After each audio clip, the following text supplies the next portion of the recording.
You were in court, weren't you, Chris, when he got a bit emotional?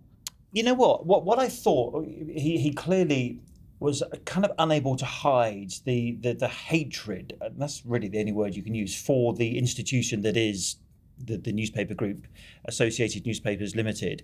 And just even the way he was interacting with their barrister, Anthony White, it was tetchy from the very beginning, wasn't it? It was frosty. There was a lot of tension there.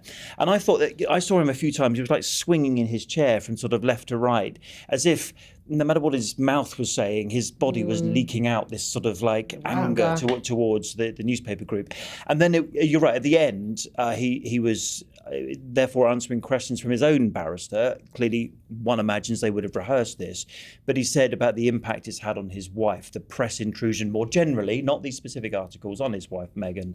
And that's the point when his face went red, he kind of bit his lip, and his voice cracked a little bit, just as he said, look, it's got worse, not better, and actually they've made my wife's life absolute misery. And that's when he got choked up at the end. What's interesting is when he was cross-examined in court, the lawyers used his friends against him.